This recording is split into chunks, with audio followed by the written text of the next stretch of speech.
Is Ja Morant better than Derrick Rose ever was? True or false? That's 100% false.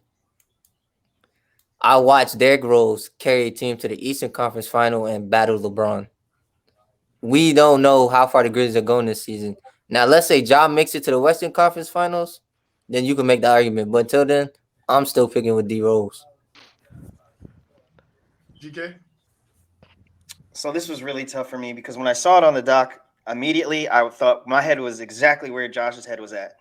And then I started to research it a little bit.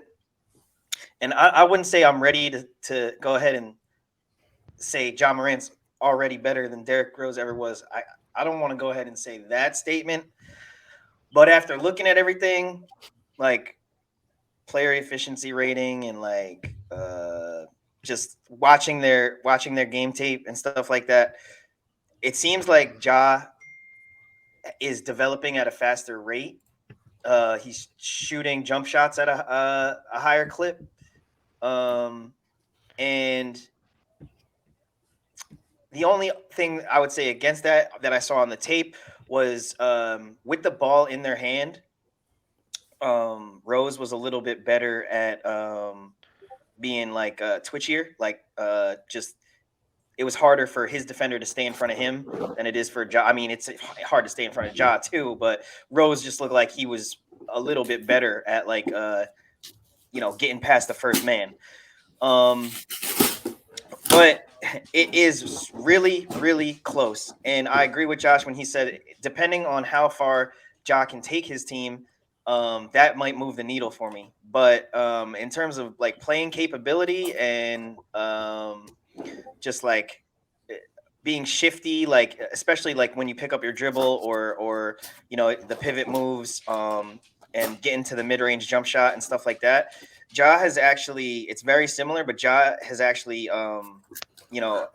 achieved like a level that's a little bit more enhanced than Derrick Rose's. So I'm almost ready to go ahead and give it to Ja, but just not yet. So Uh, you said that John Morant advanced quicker than Derrick Rose. Like in terms of developing his game to be more advanced or whatever. It's like he's doing it at a faster rate. Like it took Rose more years to like get to some of the certain moves or some of the way you think, like especially when he picks up his dribble in the mid-range and he's doing pivot moves and stuff like that. Rose never really did anything like that, or like the certain Oh, spins and stuff, and Ja's already doing that in his third year, and I didn't see it from Rose until like season 6 7, like. that was when he was hurt though. Okay, I see what you. Okay, all right. Yeah. Okay. I don't think that. I don't think that. I don't think that. I can't put John Moran over Derrick Rose. I'm sorry, bro. I don't care. Like I can't put it. I can't put him over, bro. Like it's just what Derrick Rose did in that MVP year was amazing. It was groundbreaking, bro. And it was a different time too. Like what? I think John Morant's only averaging 2 more points than Derrick Rose right now. So I'm not just off of those 2 points alone. I'm not gonna sit here and say, oh yeah, he's better than Derrick Rose. Nah, I think we need to chill off the hype. They're relatable, of course, but if anything, bro, they're probably neck and neck with each other. But I can't put Ja over Derrick Rose.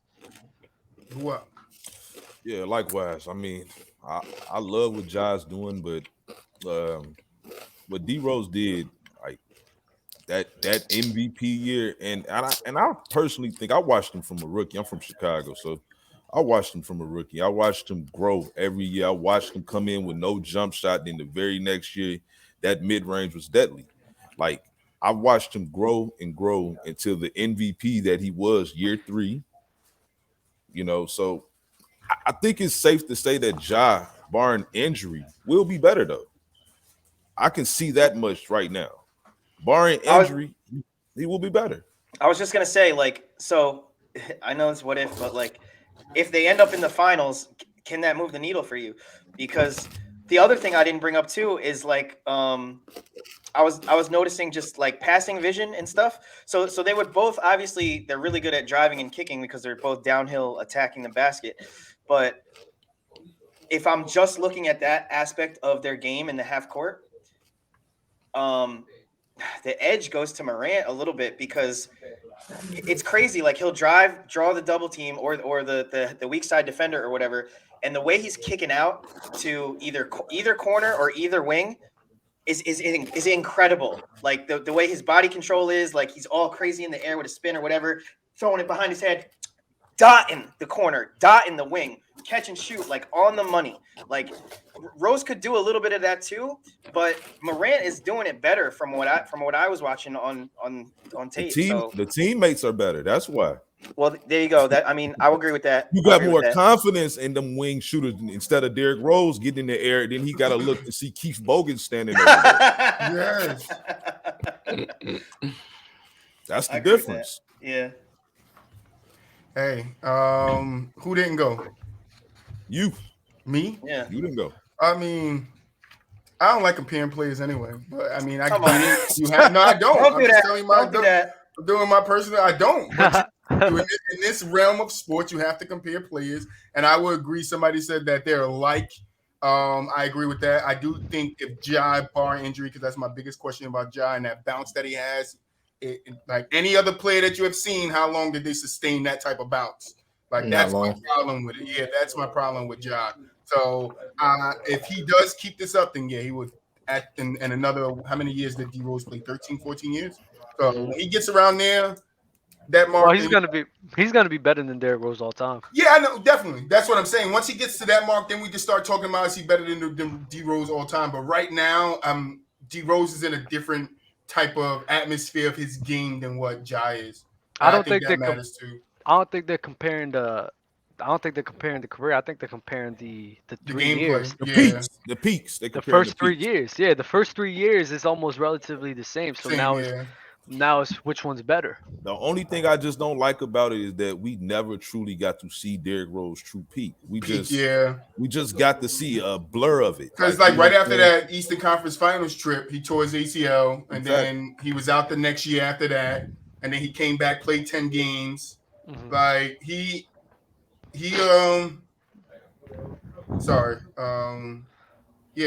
definitely didn't get a fair shot at a peak or a run at being a top dog in the league. He had like one solid year where he won that MVP, and that was supposed to expand.